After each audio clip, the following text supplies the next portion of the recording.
Let's start with a problem on moment of inertia of a T-section. Now here they have given you the dimensions for top flange and the web, which are 1200 by 200 and 1800 by 200 mm respectively. अब सबसे पहले आप जो T section draw करोगे उसको हमको x axis और Y axis में प्लेस करना है. That is the first quadrant. First quadrant में प्लेस करने के बाद में आपके पास जो डायमेंशंस दिए वो लिखेंगे. Top flange 1200 by 200 and web 1800 by 200 mm. Dimensions लिखने के बाद डायग्राम को दो पार्ट में डिवाइड करेंगे. दोनों भी रेक्टेंगल है. दोनों को नाम दे देंगे फर्स्ट और सेकंड. दोनों का सेंट्रॉइड मार्क करेंगे. फर्स्ट वाले का G1 एंड सेकंड वाले का G2. Now you need to remember one thing.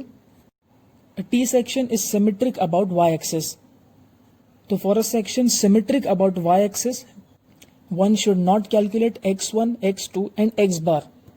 So if I'll mark these parameters on the diagram, तो वो y axis से लेकर के reference y axis तक का distance रहेगा. That is 600 mm. मतलब 1200 divided by 2. Once we have calculated x bar, let us try to find y bar. अब यहाँ पे फॉर्मूला यूज होगा. तो y बार का फॉर्मूला हम लोग ने मैकेनिक्स में देखा था, which is a1y1 plus a2y2 upon total area, that is a1 plus a2. Let us try to find out a1, y1, a2 and y2. a1 के लिए फिगर नंबर 1 ऑब्जर्व करेंगे, which will be 1200 by 200 mm, जिसका answer आएगा 240 into 10⁻3. For a2 second figure 1800 by 200, which is 360 by 10⁻3. Area mm square में रहेगा. For y1 reference X axis से लेकर के G1 तक का डिस्टेंस, मतलब फर्स्ट वाले फिगर का distance, this will be y1. तो 1800 प्लस 200 का हाफ विच इज 100. तो final answer is 1900 mm. For y2 reference X axis से लेकर के G2 तक का distance will be y2 which is 1800 का half, that is 900 mm. Let us substitute the values in y bar की equation. Final answer will be 1300 mm. Now रफली you can locate y bar distance on the diagram. अंदाजे से यहाँ पर आएगा which will be capital G, और यहाँ पर आप आपका एक्स एक्स एक्सिस मार्क कर सकते हो. So this distance will be your y bar. Now to find the mi of the whole T section we need to use parallel axis theorem. अब यहाँ पे आपने डायग्राम को दो पार्ट में डिवाइड किया है. So Ixx will be addition of mi ऑफ both the figures. Let us first calculate Ixx1 which will be Ig1 plus a1h1 square. Now what will be Ig1? Since we know about x axis, it is bd cube by 12 plus a1 h1 square remains as it is. अब यहाँ पे h1 find करते हैं. तो h1 पहले diagram पे हम लोग लोकेट करेंगे, जो कि G से लेकर के G1 तक का डिस्टेंस रहेगा.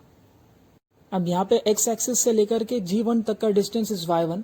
तो सिंपली y1 में से y बार हम लोग माइनस कर देंगे तो हमको h1 मिलेगा. Let us substitute the values. 1900 minus 1300 which will be equal to 600 mm. अब फर्स्ट फिगर के हिसाब से आपका B 1200 रहेगा और D 200 रहेगा. तो BD cube by 12 plus substituting the values, final answer is 8.72 into 10⁻10 mm raised to 4. Now once we have calculated Ixx1, let us try to find Ixx2. अब Ixx2 में हमको h2 लगेगा. तो h2 कितना डिस्टेंस है? G2 से लेके xx तक का डिस्टेंस विल बी h2. तो सिंपली h2 फाइंड करने के लिए y बार में से y2 को सबट्रैक्ट कर देंगे. तो y bar minus y2 will give you h2 which is 1300 minus 900, that is 400 mm. Now we have the formula for Ixx2 which is Ig2 plus a2h2 square. To find Ig2 let us observe the web portion. यहाँ पे आपका B 200 रहेगा और depth 1800 रहेगा, plus a2 into h2 square. Put the values in Calc. You will get final answer as 15.48 into 10⁻10 mm raised to 4. Let us substitute the values in equation 1. We will get Ixx as 24.20 into 10⁻10 mm raised to 4.